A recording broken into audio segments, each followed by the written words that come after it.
porta estreita, é um caminho apertado. Jesus Cristo deixou claro que são poucas pessoas que vão entrar por esta porta que é o reino dos céus. E o texto a seguir, como nós lemos aqui esta noite, nós vamos ver também que nem todos que dizem Senhor, Senhor, vão entrar no reino dos céus. Nem todos que profetizam, nem todos que expulsam demônios irão entrar no reino dos céus. Por quê? A resposta que ele vai dizer é esta: apapai-vos de mim por praticar a iniquidade. Eu já disse isso algumas vezes a respeito o que era a iniquidade. A iniquidade é quando nós sabemos o que é pecado. É quando nós pecamos contra o princípio, pecamos contra a palavra de Deus. É quando nós conhecemos a verdade que é a palavra de Deus e nós continuamos a praticar as mesmas coisas do velho homem. Quando o Senhor diz em tua palavra que muitos procuram entrar por esta porta, mas não poderão, irmãos, é porque Ele está realmente dizendo que nós temos que se esforçar, nós temos que renunciar, nós temos que santificar os nossos corpos, que é o templo do Espírito Santo, e nós temos que obedecer a palavra de Deus. Não adianta nada, meus amados irmãos, nós ter o conhecimento da palavra de Deus, mas se nós não obedecermos, não formos obedientes a ela, nós estamos caminhando para o inferno. É bem verdade, irmãos, que o inferno ele foi preparado pelo próprio Deus. Eu vou mais adiante. O inferno, você vai perguntar quanto tempo dura o inferno? O inferno não dura para sempre. O que dura para sempre é o lago de fogo e enxofre, que é criado pelo próprio Deus vivo, onde representa a ira de Deus sobre o pecado, sobre o homem ímpio que comete a impiedade, o homem que não se arrepende de seus pecados. O lago de fogo ele é preparado para o diabo e seus anjos, mas também para todas as pessoas que não obedecem à palavra de Deus.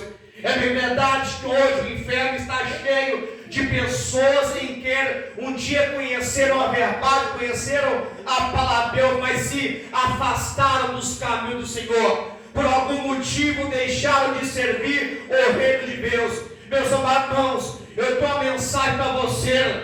Quando nós pegamos no arado, não podemos parar, não podemos olhar para a praça. Por quê? Porque como nós paramos, Deus já tem outra pessoa preparada. Deus não vai impedir você. Se você quiser ir para o mundo, Deus não vai impedir você. Se você quiser voltar a praticar as mesmas coisas que você praticava, Deus vai permitir, porque deu o livre-arbítrio para cada um de nós.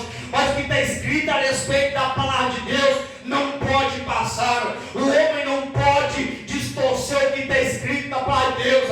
Apocalipse diz que aquele que aumenta ou diminui perde parte no reino de Deus. E o que Jesus Cristo falou a respeito para entrar no reino dos céus, tem que nascer de novo, tem que ser um novo homem. Como eu digo, um novo homem se refere a homem quanto mulheres. Lembra quando diz para Nicodemos que é necessário nascer de novo para poder entrar no reino dos céus. Eu estava lendo aqui agora há pouco a respeito o que o apóstolo Paulo escreveu lá em Efésios, no capítulo 3. Eu estava lendo aqui agora há pouco. Escuta bem isso aqui, irmãos, o que diz a palavra do Senhor lá em Efésios. Deixa eu achar que eu não marquei aqui, mas eu estava lendo agora há pouco em Efésios a respeito, dos pecados. Logo no capítulo 1, o apóstolo escreveu dizendo que bendito é Deus Pai de nosso Senhor Jesus Cristo, que tem nos abençoado em todas as bênçãos espirituais. Mas um pouco mais adiante também, ele vai falar a respeito para não deis lugar ao diabo. Então aquele que furtava não furte mais, aquele que mentia não mente mais. Então ele vai trazer essas revelações de Deus para nós, impulsionado pelo Espírito Santo a escrever, a carta aos Efésios. Ele vai dizer também a respeito, irmãos, de pecados, mas a prostituição e a toda a impureza, a avareza, nem ainda se nomeia entre vós, como convém aos santos.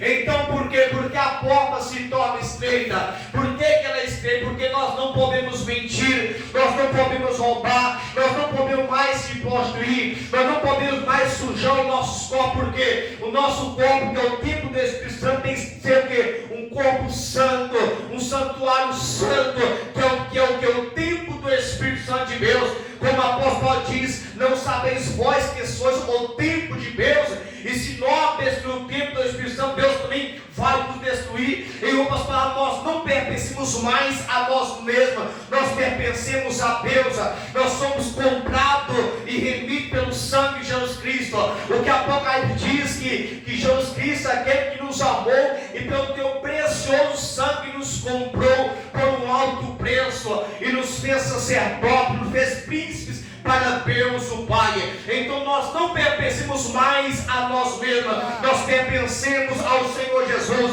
Nós somos o templo do Espírito Santo de Deus.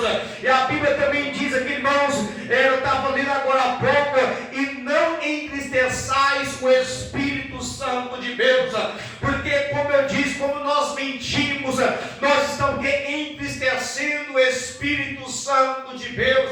Então, irmãos, a Bíblia nos ensina que nem torpeza, nem pavoices, nem chocarrices, que não convém entrar em nosso meio. É por isso que a porta se torna uma porta estreita, porque nós temos que santificar. E tem mais a respeito, quando o que diz aqui, porque bem sabeis isso, que nenhum devasso, nenhuma pessoa que é devasso, nenhuma pessoa que é impuro, uma pessoa que é avarenta, uma pessoa que é miserável, uma pessoa que é apegada ao dinheiro, uma pessoa que é pão tem medo, tem dó, tem medo de comer, a parte dela não é no reino dos céus, a parte dela é na profundeza do inferno, irmãos. Não é eu que estou dizendo, não, é a Bíblia Sagrada que diz, irmãos, é o que está escrito aqui, o qual é idólatra tem herança no reino de Cristo e de Deus. Ninguém vos engane com palavras vãs, porque por estas coisas vem a ira de Deus sobre os filhos da desobediência. Sobre esses pecados, sobre estas coisas é que vem a ira de Deus sobre os desobedientes. E o que é a ira de Deus? A ira de Deus é depositada num lago de fogo e enxofre. É ali que é depositada a ira de Deus sobre o pecado. É verdade, irmãos, que Deus, Ele ama cada um de nós. Deus, Ele ama, seja lá qual for o pecado que a pessoa está cometendo agora, ou já cometeu, o sangue dele é poderoso para perdoar todo o pecado, mas Ele abomina a prática do pecado. É bem verdade que Ele vem para os doentes, Ele vem para os ladrões, os mentirosos, enfim, aqueles que servem ao Satanás.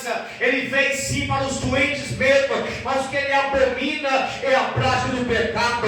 Mas a Bíblia diz que onde habitou o pecado, superabundou a graça. Então onde a luz chega, onde Jesus Cristo chega, ele é poderoso para perdoar todo o pecado, que o erro é teu herdeiro, e dá salvação para quem quer. Mas é bem verdade que ele diz em tua palavra, meus amados irmãos: vinde a mim todos que estão cansados, oprimidos, sobrecarregados, que Ele é quem nos alivia. Mas é necessário ter